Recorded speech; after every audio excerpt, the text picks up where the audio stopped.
मित्रों, नमस्कार। आज के इस व्याख्यान में पुनः आप सभी का हार्दिक स्वागत है। मैं प्रोफेसर अनुपम शर्मा, अध्यक्ष राजनीति विज्ञान एवं मानवाधिकार विभाग, इंदिरा गांधी राष्ट्रीय जनजातीय केंद्रीय विश्वविद्यालय से संबद्ध हूँ।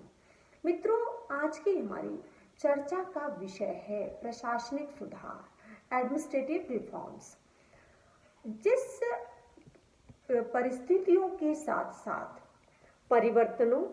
एवं नवीन आवश्यकताओं के अनुरूप जो परिवर्तित सामाजिक, आर्थिक, राजनीतिक परिस्थितियां होती हैं, उन्होंने के ही प्रशासनिक सुधारों को जन्म दिया है। अर्थात जिस प्रकार से देशों की व्यवस्थाओं में परिवर्तन होता है, उसी प्रकार से जो प्रशासनिक सुधार हैं उनकी मांग आने लगती है और उन्हीं के अनुरूप प्रशासन में सुधार भी किए जा सकते हैं।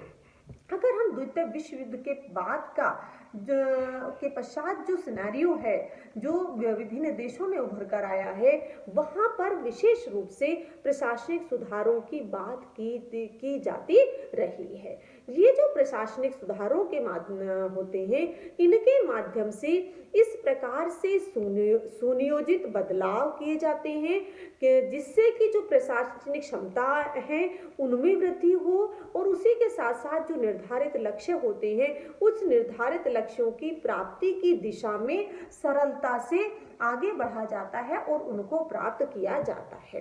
तो द्वितीय विश्व युद्ध की जो पश्चात की स्थिति है, वहां पर प्रशासन की कार्य कुशलता में किस प्रकार से वृद्धि हो, इस बात पर विशेष रूप से बल दिया गया था। प्रशासनिक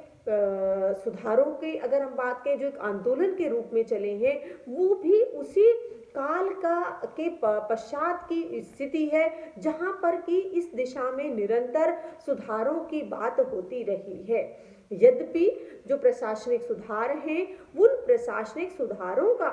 आरंभ 18वीं शताब्दी से ही देखा जा सकता है, जो विशेषकर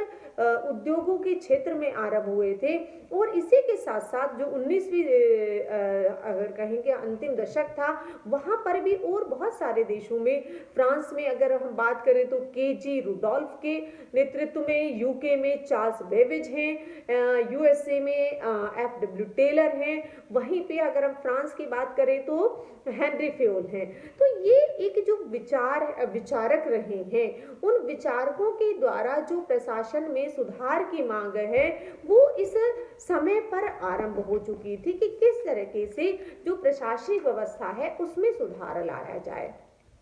प्रशासन में जब सुधार की बात होती है, तो वो सुधार किस प्रकार से किए जाए, कौन से उसके स्तर हो, उसमें प्रमुख रूप से 3 स्तरों पर सुधारों की आवश्यकता होती है। और जो ये 3 क्षेत्र हैं या जो 3 आवश्यकताओं की हम बात करते हैं, तो इनमें जो प्रमुख रूप से हैं कि जो प्रशासनिक संगठन होता है, उस संगठन में सुधार कैसे किया जाए, जो प्रशासनिक प्रणाली है, जो प्रोसेस है, जिस माध्यम से कार्य किया जाता है, उसमें सुधार कैसे लाया जाए, और इसी के साथ साथ जो प्रशासन में कार्य करने वाले लोग हैं, जो प्रशासक हैं, जो कार्मिक हैं, उनकी कुशलता में किस प्रकार की वृद्धि की जाए। तो यह इसमें इन तीनों को समाहित करते हुए ही प्रशासनिक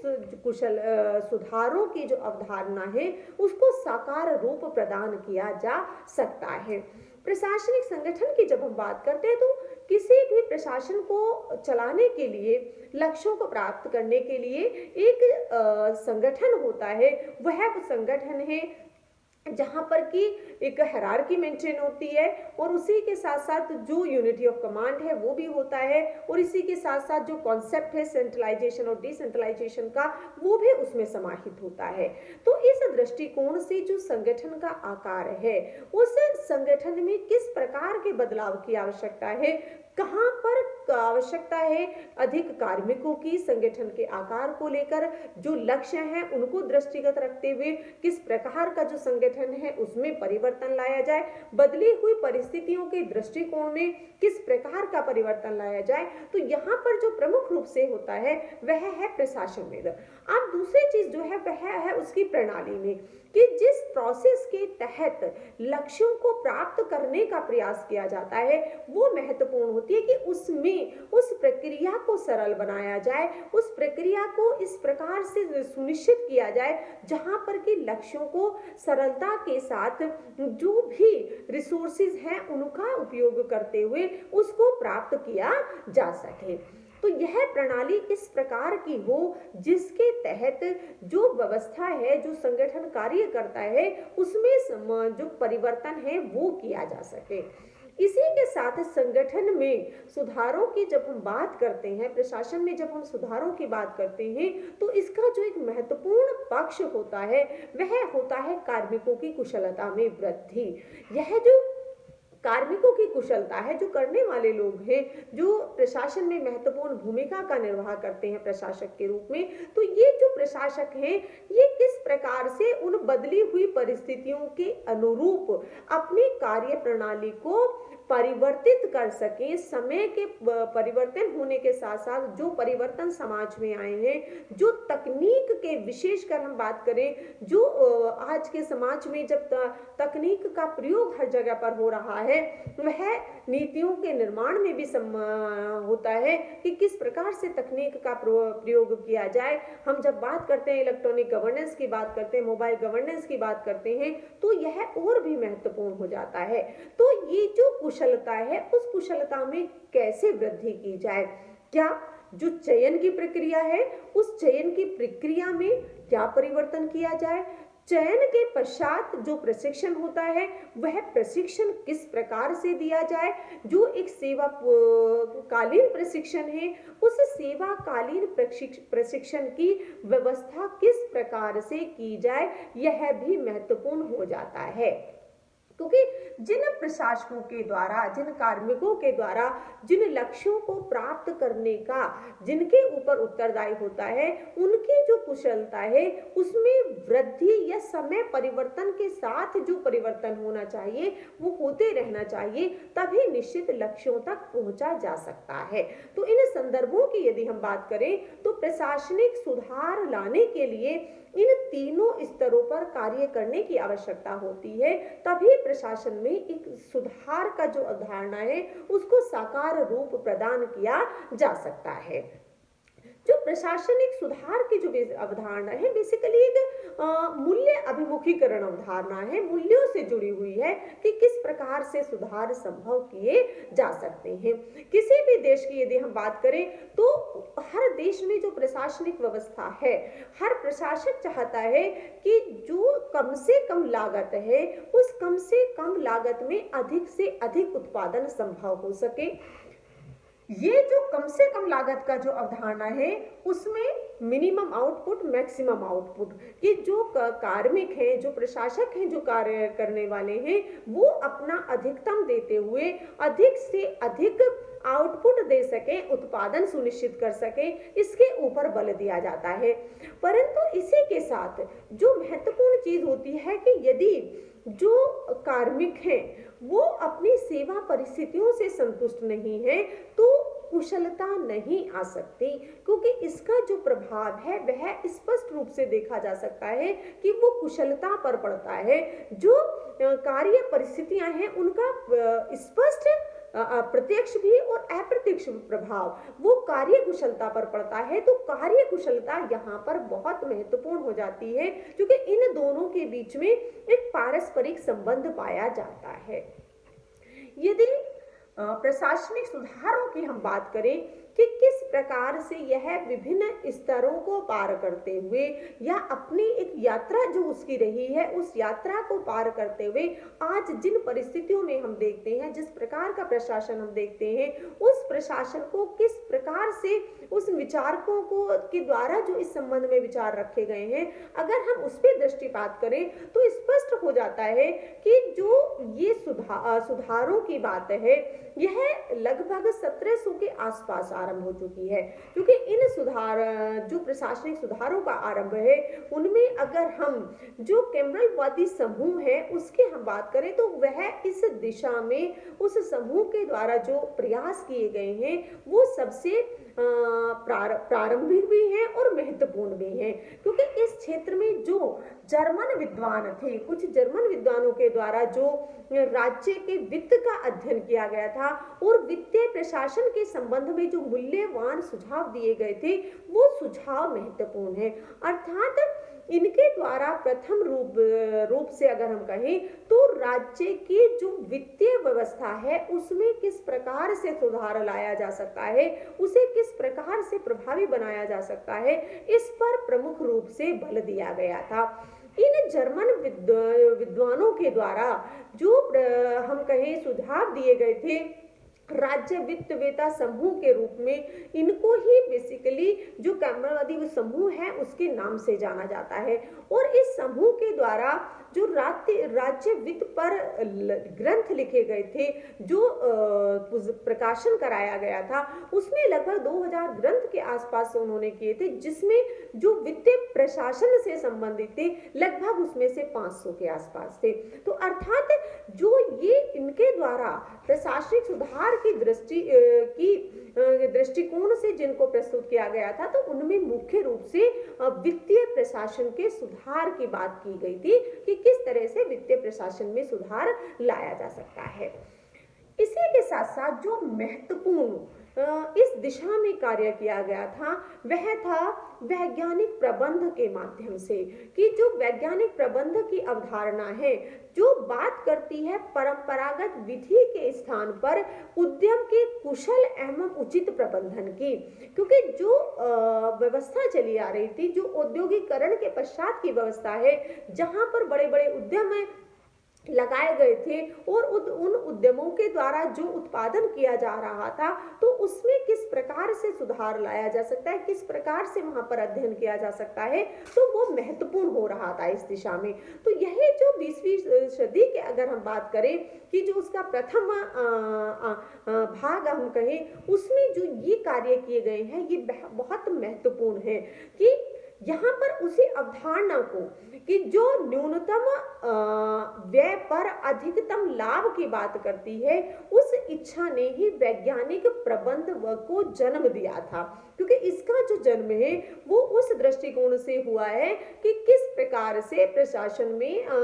जो उद्यम है उनमें अधिक से अधिक कुशलता लाई जा सकती है। तो ये जो कुशलता का समावेश है, जो उद्यमों में कुशलता का अवधारणा को लेकर आना है, वहीं से वैज्ञानिक प्रबंध जो है उसका आरंभ है। जो वैज्ञानिक प्रबंध की अगर हम बात करें जिसमें कि जो इसमें टेलर का योगदान है वो बहुत महत्वपूर्ण हो जाता है और उन्हीं के द्वारा जो इसका जो अध्ययन आरंभ किया गया था, बाद में जो और विचारक हुए हैं उन्होंने भी इसको आगे बढ़ाया था। तो ये जो वैज्ञानिक प्रबंध है इसने बहुत यात्राओं को पार करके ये आगे तक बढ़ा था, बहुत विचारकों ने इसमें अपना योगदान दिया है। तो इसमें जो प्रमुख रूप से फोकस किया गया था वो था कार्य कुशलता, कि किस प्रकार से जो कार्मिक हैं उनकी कुशलता में वृद्धि की जाए। क्योंकि जब कार्मिकों की कुशलता में वृद्धि होगी तो निश्चित रूप से उत्पादनता में वृद्धि होगी, और जब उत्पादनता में वृद्धि होगी तो जो लक्ष्य है संगठन को बनाने का, उद्यमों को खड़ा करने का, तो उन लक्ष्यों को सरलता के साथ प्राप्त किया जा सकता है। तो इस दृष्टिकोण से कुशलता में वृद्धि है। इसी के साथ साथ जो दूसरे इसमें बात की गई है कि उत्पादन में वृद्धि पर जोर दिया गया, कि कार्य कुशलता और उत्पादनता में, जो मैंने अभी कहा कि दोनों में एक संबंध है, अगर कार्य कुशलता बढ़ेगी तो उत्पादन अपने आप बढ़ेगा। तो उसके लिए जो ये वैज्ञानिक प्रबंध है इसमें जो क्रमवार बल दिया गया, पहले कार्य कुशलता पर बल दिया गया और उसी के साथ साथ फिर उत्पादनता की वृद्धि में बल दिया गया था। तो इस प्रकार से यह जो वैज्ञानिक प्रबंधवाद है यह इस पर बल देता है कि किस प्रकार से जो उद्यम है वो और अच्छा, या हम कहें कम से कम लागत में बेहतर उत्पादन कर सकते हैं, इन मिनिमम इनपुट और मैक्सिमम आउटपुट की अवधारणा पर बल दिया गया। और ये जो वैज्ञानिक प्रबंध है, इसमें जो एक और मुख्य चीज निकल कर आई थी वो थी कि इसके द्वारा जिन कुशलता और उत्पादनता में वृद्धि पर बल दिया गया था, उसने जो श्रम था उस श्रम को मशीन की तरह बना दिया था। अर्थात कि अगर वो जो काम करने वाले कार्मिक हैं उनसे किस तरीके से काम लिया जा सकता है, किस तरीके से उन्हें कुशल बनाया जा सकता है, तो ये जो है वह श्रम विभाजन के आधार पर एवं जो उसके कार्य के आधार पर उसको जो विभाजित करके जो उद्देश्य रखा गया था उसको बना दिया गया था। अब ये जो वैज्ञानिक प्रबंध है, अब ये जो आरंभ हुआ था उद्योगों के क्षेत्र में जो अध्ययन किए गए थे, उनका जो परिणाम आया वो परिणाम ये निकल कर आने लगा कि जो मानव तथा श्रम है उसके अंतर को अब स्वीकार किया जाने लगा था कि भाई जो मानव अलग चीज है और मशीन अलग है, मानव मशीन नहीं हो सकता। और इसी के साथ इस बात पर भी जो उभर कर सामने आई कि श्रमिकों के साथ सहानुभूतिपूर्ण व्यवहार की आवश्यकता है, क्योंकि जो मानव है उसके साथ जो उसके इमोशंस जुड़े हुए हैं, उसका जो सामाजिक व्यवहार है उसको भी देखना होगा। तो इसलिए अब इस बात पर बल दिया गया कि जो श्रमिकों के साथ सहानुभूति है उसको स्वीकार किया जाने लगा। इसके साथ जो एक और महत्वपूर्ण चीज है कि जो कठोर एवं नियम मुक्त के स्थान पर एक लचीली तकनीक के रूप में प्रबंध विज्ञान का विश्लेषण किया जाने लगा। क्योंकि जो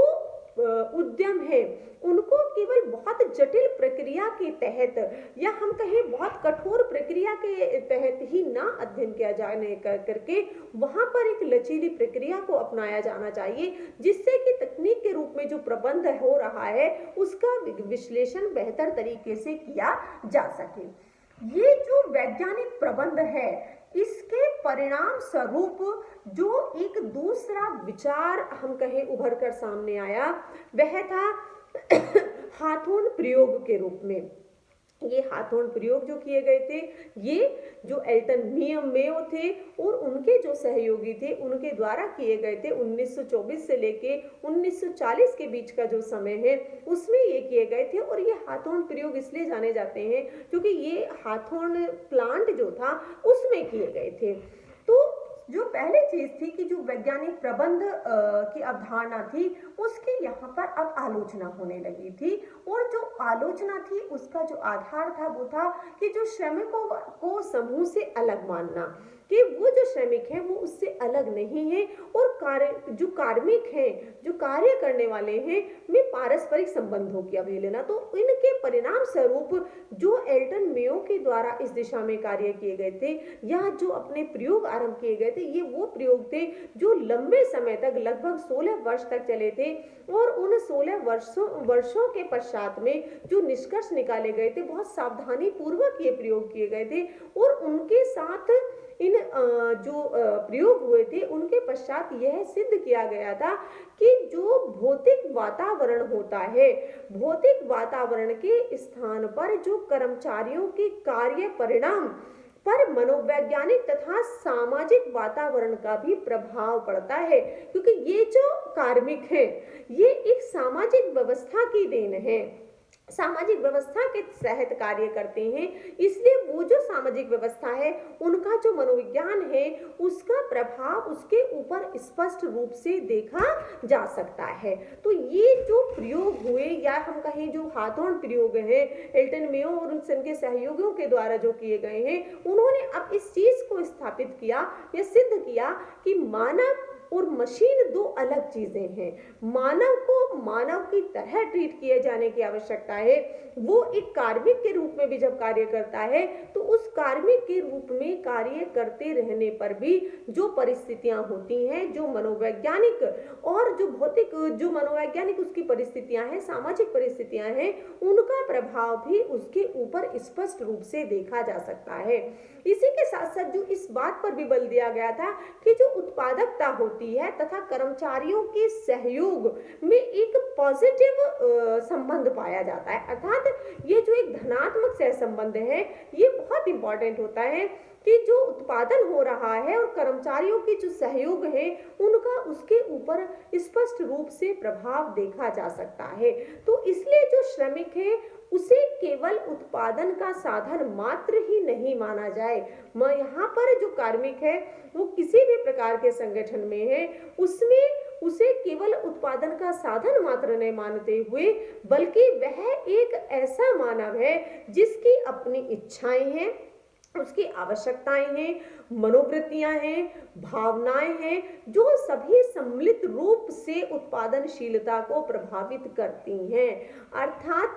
जिन सुधारों पर हम कहें बल दिया गया था वैज्ञानिक प्रबंध के द्वारा कि जहां पर कार्य कुशलता में वृद्धि की बात हुई थी, क्योंकि वो जो आरंभ वैज्ञानिक प्रबंध जो आरंभ हुआ है वह उस समय का परिणाम स्वरूप हुआ था जहां पर कि औद्योगिकरण जो है वो विस्तृत स्तर पर सभी देशों में अपना आकार ले चुका था और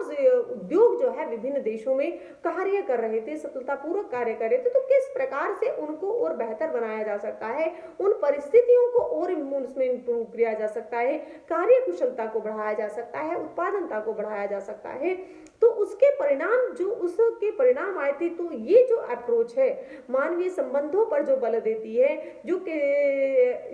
जिससे ये सिद्ध हुआ था कि किस प्रकार से जो मनुष्य है मशीन नहीं है, उसकी आवश्यकताएं हैं, उसकी मनोवृत्ति है, उसकी अपनी इच्छाएं हैं, भावनाएं हैं। मनुष्य जो है वो केवल एक मशीन की तरह कार्य नहीं करता बल्कि उसकी जो भावनाएं हैं वो उसको प्रभावित करती हैं। व्यक्तियों के बीच में जो संबंध पाया जाता है वो महत्वपूर्ण होता है। भौतिक परिस्थितियों के परिवर्तन से तो प्रभाव पड़ता ही पड़ता है, उत्पादनता में प्रभाव पड़ता है, संगठन के कार्य करने में प्रभाव पड़ता है, परंतु उसके साथ साथ जो ये सारी परिस्थितियां हैं इनका प्रभाव उत्पादनता में बढ़ता है। मनुष्य को या कार्मिक की तरह उसकी भावनाओं को देखकर, उसकी मनोवृत्तियों को देखकर, उनके जो आपसी संबंध है उनको देखकर, उनकी इच्छाएं, उनकी आवश्यकताएं जब उनको कंसीडर किया जाएगा तो निश्चित रूप से जो संगठन में सुधारों की बात है, जो प्रशासन में सुधारों की बात है,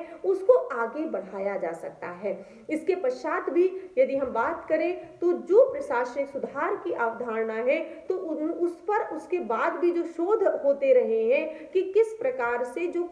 लोक प्रशासन के क्षेत्र में विभिन्न नए आयाम जुड़े हैं, उन आयामों का जो प्रमुख उद्देश्य रहा है वो यही रहा है कि किस प्रकार से प्रशासन को बेहतर बनाया जा सकता है, क्योंकि जो सामाजिक, आर्थिक, राजनीतिक परिस्थितियां परिवर्तित हो रही हैं, उन बदलती हुई परिस्थितियों के अनुसार, नवीन आवश्यकताओं के अनुसार और जो प्रशासन में इस तरीके की कमियां आ गई हैं, उन कमियों को दूर करने के लिए जिस प्रकार की प्रशासनिक व्यवस्था को अपनाया जाता है, वो प्रशासनिक व्यवस्था में जो परिवर्तन है, जो वो सुधार है, वो इस पर निरंतर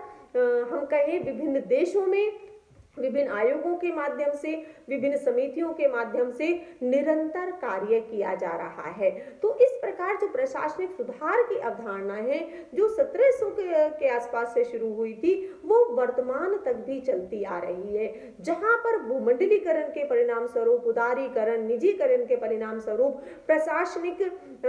में हम कहें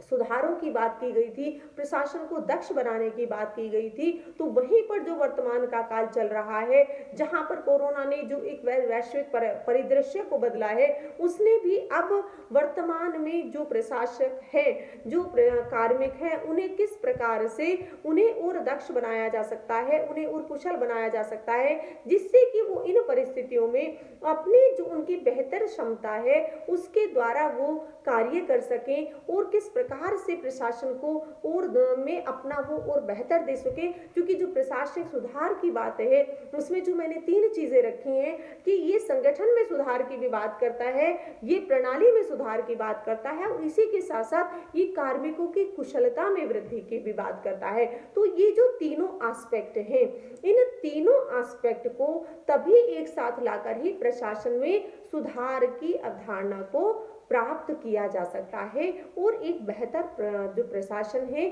उसको प्रदान किया जा सकता है। इसी के साथ आप सभी का बहुत बहुत धन्यवाद।